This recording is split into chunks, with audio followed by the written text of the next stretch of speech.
Hello and welcome to another episode of Leo Interviews. Today we have Nicky with us. Leo, good to be here. Yeah, nice to meet you. Well, let's go ahead and get into it. Tell me a little bit about yourself. For sure. So I'm actually originally an immigrant from the Middle East. I'm a Christian from Iran. When I was 11 years old, the Islamic Revolution took place in Iran, right? And there were gun battles in the streets near my home. Now, my mom and dad, a lot like your mom and dad, were freaking out. Yeah. Like, oh my God, gun battles in the streets near my kids' homes where they sleep. Well, one day that freakout factor went up 1,000-fold because there was a crash through our living room window, Leo, and an object flew through, glass shattered, flew everywhere. And this object kind of rolled to my feet. Now, I'm a kid, right? I'm 11 at the time. I don't know what the heck it is. It was this bottle full of some liquid, and there was a rag in it that was burning. It was a Molotov cocktail, a bomb. So my dad goes, grabs it, pulls out the wick, and then it didn't explode, thankfully. And then he turns it around. There's a note taped to it that says, "Die Christian scum." And him and my mom said, "That's it. We're out of here. This is not a place to raise a Christian family." So they made a plan. They got me and my brothers out of Iran. We went to Greece first, Athens, Greece. And then we were there for a couple of years. And then from there, we went to Toronto, Canada, where I now live, where you and I met a few months back. And, at the time, I'm a kid, right? I got friends. Yeah. I don't want to leave my friends. I don't want to leave my home. But mom and dad, they're like, no, we got to go. And then as time goes on, I could see what an incredible thing they did, because they took us from a legacy of tyranny to a legacy of freedom. And Leo, I believe inside every human breast beats the living heart of freedom. Every person on this earth wants to breathe free, to chart their own course, to march to the tune of their own drummer. And then, my dad was an entrepreneur. He loved on people. He believed in people, right? And he always would tell me, son, everybody needs someone to believe in them. Everyone needs someone to love on them, right? That man is standing in front of you. That's someone's father. That's someone's brother. That's someone's husband. That's someone's son. It's a hero to somebody. And maybe someone just like you let him down in life or in business. It's your job to restore this fella's faith in humanity. So, you know what? I wanted to be like my dad, right? I wanted to help people. So I got into the whole field of being an entrepreneur, because my dad was an entrepreneur and he helped people and he believed in people, and I wanted to be just like him. And, that's a little bit about me. That's why I do what I do. Yeah. I think, every man should stand up for himself. If something is wrong, he should say, hey, here's what I think. I think that's wrong and this is right. And I also think, we should fend for ourselves. If we want to create a group, we can do anything, I mean, really, a man should do what he wants to do, Yeah, I agree. So true. So true.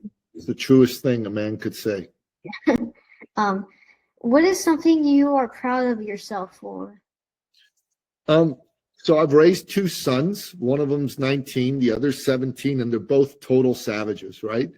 So my 17-year-old's in grade 12. In the summer, he had a job and a business, and he played soccer on an organized team, and he played hockey on an organized team. And in school right now, he's studying hard, and he doesn't want to go away on vacation during the time off. He wants to work. He wants to make money. So that's totally savage, right? And my 19-year-old son decided not to go to college. He decided to work, and he works 7 days a week. He gets up at 4 a.m, goes to work at 5 a.m, works till 8 or 9 at night. And then Saturdays and Sundays, he works from 6 a.m. till 4 or 5 in the afternoon. He's excited about what he's doing. And he helps a lot of people. He's learning how to sell. He's learning how to market. He's learning how to help people get fit, how to eat well, how to have a strong mindset. I'm proud of that. Proud of raising these two savage sons. Yeah. Tell me a little bit more about your sons. So my younger son, like I said, he's in grade 12. He loves sports. He loves hockey. He loves soccer in particular. And he's really good at selling. He goes out there, he knocks on doors, he asks people if they want to spend money on, getting this done to their house, that done to their house, getting their car detailed, that sort of thing. And I'm really proud of him for doing that. It's really, really awesome. And my oldest son, he's a fitness coach, and he helps people get fit in the gym. So that's his deal, man. It's really great. I actually have a friend who he didn't think the gym would be. He was like, oh, the gym, what's fun of a gym? And then he started gaining muscle, and he's like, okay, now I want to come here again. Yeah, that's awesome. Yeah. Gym's a great place. What is the way you think we can all change the world? That's a really great question. I think to change the world, you first got to change yourself. You got to look at yourself and go, what kind of person do I want to be? What kind of man do I want to be? If you're a woman, what kind of woman do I want to be? And you should work on being the best version of you, because it all starts at home, and then help other people. You know, world needs people to help people. Helping people help people. Yeah. Yeah. If I actually, what I have to say is, I think we first have to help ourselves with our own troubles, then we help people. And those people, you're like, oh, hey, this guy helped me. I'm going to go help more people. So yeah, I think that's the exact perfect way on how, you know, we can pretty much all change the world. You know. I agree wholeheartedly, 100%. Go, Leo. When you are scared, what is something that helps you feel brave again? You know, I know I'm not alone. I know God Almighty's on my side. I have a Bible. I read my Bible. That always makes me feel good. I talk to people who love me. That always makes me feel good. I go look for, you know, people who've been brave in other situations. I go read about them and how they did it. That always helps me feel good. Yeah. Yeah. Actually, if you don't mind me asking, tell me a little bit more about your relationship with God. I'm a Christian. I believe in God very strongly. I believe God put us here for a purpose, for a mighty purpose. And we all have a responsibility to figure out what that is and to make a difference for our fellow man. God wants us to be good to each other and not just be selfish and think about ourselves. And a few years back, I decided I was going to read the Bible from cover to cover. And we're getting there. I'm almost done the Old Testament. So nice. Pretty soon I'll be starting the New Testament now. It's been like 1,100 pages. It's crazy. Wow. At our church, we actually just finished the book of Revelation. It was really good. Oh, wow. Yeah, well, that's the end of the Bible, right? That's at the end of the New Testament. Yeah, that's the end. But yeah, and my mom, she's actually reading Genesis. She wants to also read the entire book from beginning to end. I think she's pretty close to finishing Genesis. Good for her. Yeah. It's a rewarding journey. It's a long one, that's for sure. Yeah.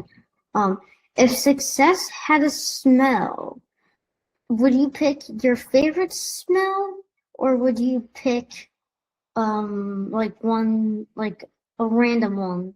I would say, if success had a smell, what do you think it would be? I think it would be sweet like a rose. Yes. My grandpa came here, and when he stayed at our house, he had like a little like diffuser which plays music and also like gives out like you put like oils in it and then it makes like fog. Nice. His favorite was actually rose, like the smell. Nice. Yeah. Fantastic. Yeah. What is your favorite childhood memory?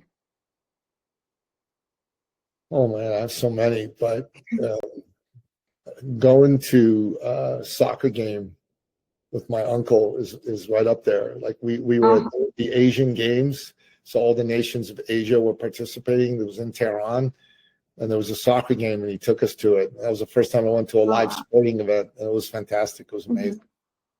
If you don't mind me asking again, tell me a little bit more about your, I guess, your passion for soccer. You know, people in my family played it. Everyone around us played it, and it's just a fun game, right? And I played it, so I really enjoyed it. Both my sons have played, and it's been fun watching them play. It's a beautiful game. It really is, and it's a game where people from around the world all unite with it. And I think sport unites us all, and soccer is, you know, the sport that everybody loves and plays globally. Yeah. Yeah. I actually I actually did like 2 soccer summer camps recently. Nice. Yeah. That's And fantastic. I also really like soccer a Yeah. lot. Yeah, I Um, saw Leo Messi play in Toronto with Miami FC. That was oh, pretty cool. really? That was pretty cool. Yeah. Oh, Yeah, it's nice. good. And the World Cup's coming Mm-hmm. next year. I'm excited for that. I want to go Yeah, to some games. I think it'll be yeah. good. I'm gonna get the popcorn, just toss it in my mouth while watching it, maybe some pizza. Yeah, man. You can't go wrong with pizza and popcorn when watching the World Cup. No, you can't. It's good stuff.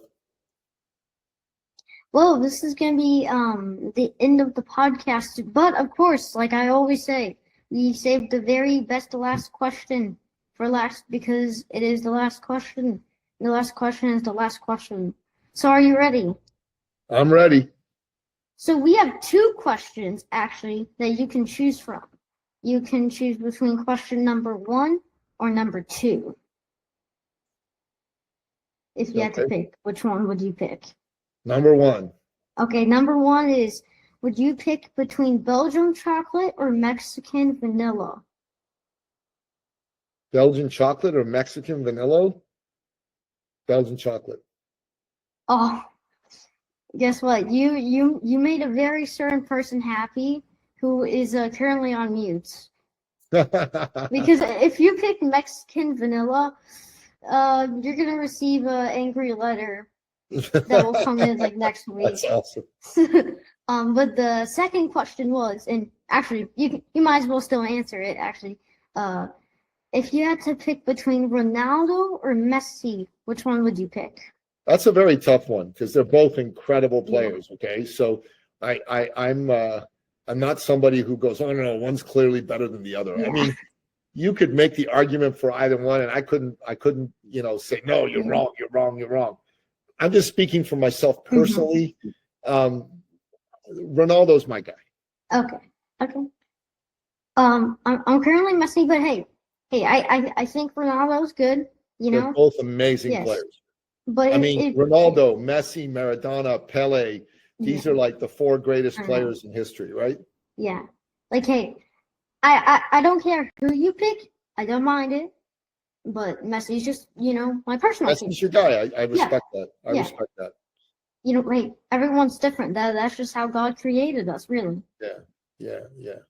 So at the end of the day, you're gonna pick Ronaldo. I'm gonna pick Messi. Some people might pick other good players, but that's just how it's gonna be, But you can't, like, Pele won 3 World Cups, Yeah. and none of these other players have won 3 World Cups. You got to respect that. That's like 3 World Cups. Yeah. That's pretty crazy. It's pretty Mhm. crazy, So Yeah. that to me is the greatest accomplishment in soccer history. Yeah. I do know like Messi won some World Cups, or I think. He won 1 World Cup, which is Oh, still very good. Yeah, but hey, But it's not 3. Yeah. Well, we're gonna go ahead and wrap it up. But before we leave, is there a way maybe people can find you, or you have a website or something? Yeah, so if you go on social media, I'm the only Nicky Billou in the world. Okay. Oh, wow. So NICKYBILLOU, just go on social media, you can find me. Now, if you want to have a conversation with me, I've got a calendar link to book a call with me, and that's at ecircleacademy.com/appointment. So either go on social media and follow me, book a call with me. If you like, listening to podcasts, in addition to this one, there's a whole bunch of other shows I've been on. I've also written a bunch of books. So if you like to read, go on Amazon and buy one of my books and read away. Okay. Well, it was nice to have you here again, and I hope we can see you and the gang again in January as well. Looking forward to it, brother. It'll be a lot of fun. Well, until next time, guys, remember to like and subscribe. See ya. Bye. Merry Christmas. Yes, Merry Christmas.